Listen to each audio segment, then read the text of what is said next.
Pag-usapan natin si Yusek Claire Castro na mula nung siya ay naglingkod na palas press officer, ang galing niyang sumagot. Halos lahat ng tanong nasasagot niya, na ang galing niyang ilihis yung sagot na ang kanyang idadamay, ang kanyang lalabas na may kasalanan, mga Duterte. Ito, i-share ko sa inyo. First time na mayroong tanong ng media na ayaw niyang mag-comment.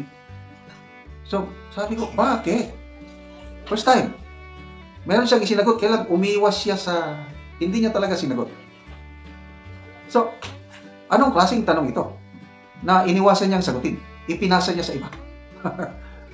Sinabihan na ba siya na huwag kang masyadong madaldal? O ano, nakakapagtaka eh. Bakit ayaw niyang sagutin? Okay, so pakinggan natin ha. Tungkol ito sa pag-endorso ni VP Sara kay Senator Amy at Congresswoman Villar. Ito. What came out over the weekend, yung pag-endorso po ni Vice President Sara Duterte sa alyansa candidates, Congresswoman Camille Villar and Senator Amy Marcos. Ano po kayang mensahe ang pinaparating dito sa publiko? Kung di po ako nagkakamali, naglabas na rin po ng mensahe ang si Congressman Toby Tiangco. At lahat po ng question patungkol po dyan ay si Congressman Toby lang po ang sasagot. Ayaw niya. But ma'am, is the trust and confidence of the President in his candidates po pa rin po kaya? Sa kanya mga kandidato, definitely yes. Pero muli, kung ano man po yung iba pang mga detalye patungkol po dito sa recent incidents ay si Congressman Toby Tiangco po ang may authority to talk about that, ma'am. Reaction lang po inulit ko lang. What came out over the weekend, yung pag-endorso po ni Vice President Sara Duterte sa alyansa candidates, Congresswoman Camille Villar and Senator Amy Marcos. Ano po kayang mensahe ang pinaparating dito sa publiko? Kung di po ako nagkakamali, naglabas na rin po ng mensahe ang si Congressman Toby Tiangco. At lahat po ng question patungkol po dyan ay si Congressman Toby na lang po ang sasagot. But ma'am, is the trust and confidence of the President in his candidates pa rin po kaya? Sa kanya mga kandidato, definitely yes. Pero muli, kung ano man po yung iba pang mga detalye patungkol po dito sa recent incidents ay si Congressman Toby Tiangco po ang may authority to talk about that, ma'am. Okay. So, ito lang yung topic na surrender si Auntie Claire. I have no authority to speak about this. Si Congressman Toby Tiangco, yung campaign manager ng alyansa, siya lang daw. So ano ba yun? Sinabihan ba siya? Was there a direct order ng alyansa o palasyo na, okay, pagdating sa issue nito, huwag ka na lang sasagot ha? Kasi napaka-sensitive na issue ito eh. Pero mo, minus 2 na sila. Noong una, pinagmamayabang ng Pangulo na 12-0 daw ang target nila. Na yun daw kabila, inutusan lang bumili ng suka. Sila daw, alyansa, ang may pinakamagagaling, pinaka-best qualified, pinaka. So, target nila is 12-0. So, ano ngayon? Makaka-12-0 pa ba sila?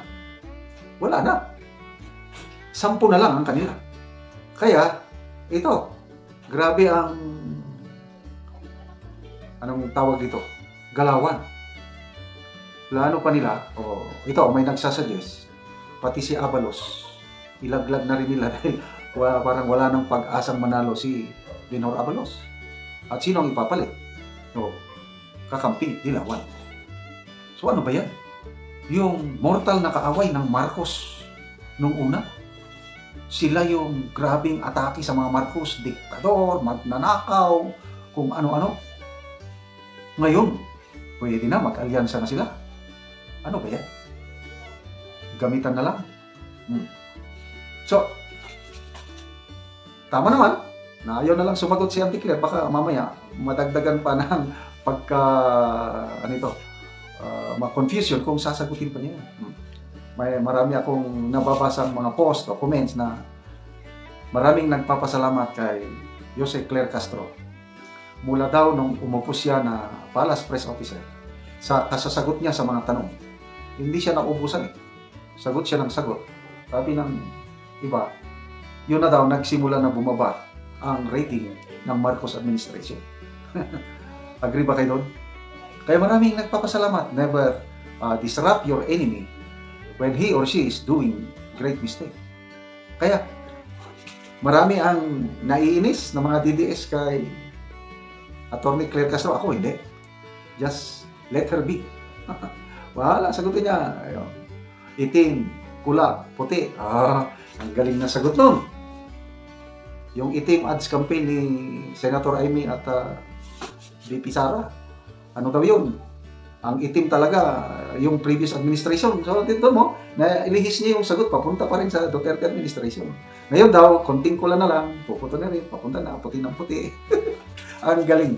So, salamat, Attorney Claire Castro, you're doing a good job. Tuloy nyo lang po. Hanggang maging single digit ang rating ng iyong amo. Okay, salamat mga kaibigan sa inyong pagsubaybay sa ating channel. Nakakatulong kayo ng malaki sa tribong talandig ng Bukidnon natin tinutulungan. Ang ating sweldo is binibili natin ng mga pako at yero at tinutulong sa tribong talandig para ma-repair ang mga bahay nila na sira-sira. Okay, panoorin nyo ang video na ito. Karon mo na po ni ang natagaan din sa Sitio Garden. Tagaan siya og yero. Dinabang sa mga mo ni ba po nga asin ba kay kuan bago ni asin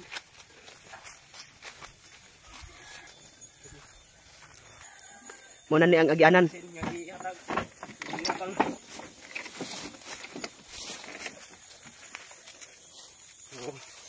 di kabut gyapon ta sa Bahalag laglayo. Ya.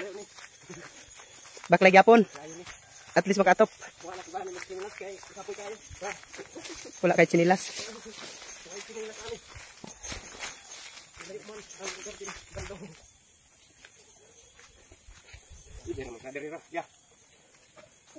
Dito pagid sa ilay ang balay ni Kuya.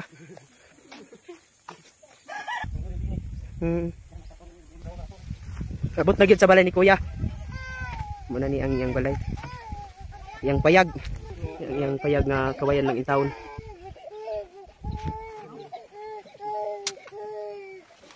Ug ang diri ra sila maglungag. Sa ayuta ra. Sa kon ba minatik na balay. Ug muna ni makita sa gawas nga bahin sa ilang balay nga nagtakilid na gyud. Ug apiran ra gani og trapal ang ilang atop. Pandi na gyud makaya kay ang trapal lata. Karon nya unsa imong ikasulti nga karon na abot nang imong ngero, makaatop na gyud ka og sen. Salamat sa Ginoo nga nakaatop kog sin nga kuan gihatag sa kuan nga panginabag sa ko. Oo. Kay kuan. Salamat sa Ginoo nga kuan naka kuan may Makaatop na ka. atop kog sin. Di na mo ulanan. Salamat sa nga bidyo sa ko. Oo. So salamat kayo. Kay